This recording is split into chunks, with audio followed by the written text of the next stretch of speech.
Je vous le présente donc ce matin, Excellence, c'est le doctorat honoris causa. Il est le moteur du développement inclusif, un catalyseur de changement qui dépasse les frontières. Entre ses mains, ce diplôme, présenté fièrement à Madame le ministre des Affaires sociales, symbole d'un voyage extraordinaire de courage, d'inspiration et de détermination. Nous avons tenu, Excellence, à accorder la primeur au gouvernement à travers le ministère des Affaires sociales, compte tenu de l'accompagnement, de l'appui. Vêtu de sa touche magique, l'homme, dont la biographie est une épopée captivante qui témoigne d'une vie dédiée à la création d'un monde plus juste et inclusif, est félicité ici par Pauline Irène Guéné. Nous pensons que ce soit au niveau national, au niveau international, M. Coco Bertin est reconnu et il mérite.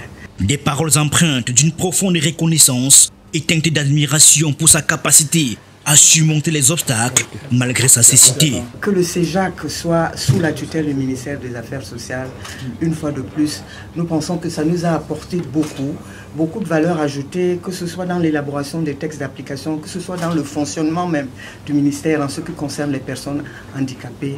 Monsieur Coco Bertin a été la personne ressource. Son retour au bercail, après ce sacre de docteur honoris causa au pays de l'oncle Sam, est une marque profonde d'émotion, digne des plus grands héros. Merci beaucoup, Excellence.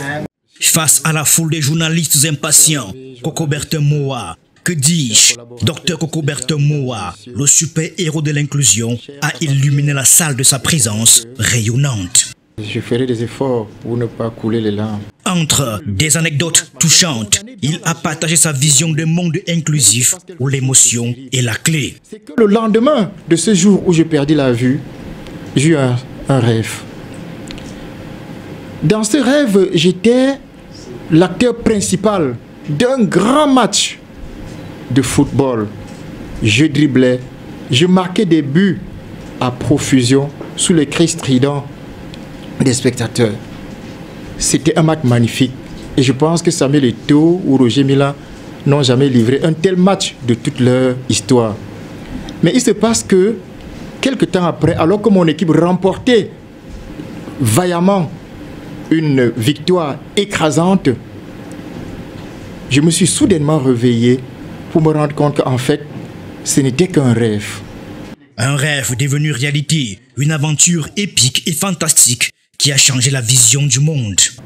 On pouvait évoquer la vie de nombreuses personnes handicapées du Cameroun que nous avons modestement transformées, que nous avons pu conduire à un espoir. Le retour triomphal de Dr Coco Bertin Moa a touché les cœurs et a inspiré des vagues d'émotions. Sa vie est une ode à la résilience et à la persévérance. Son titre honorifique, une preuve éclatante de sa détermination et de son amour pour une société inclusive. Je me considère comme cette machette, c'est-à-dire un instrument entre les mains de Dieu. Bravo à cet être exceptionnel, notre lion indomptable de l'inclusion, qui nous rappelle la puissance des émotions dans la quête d'un monde meilleur.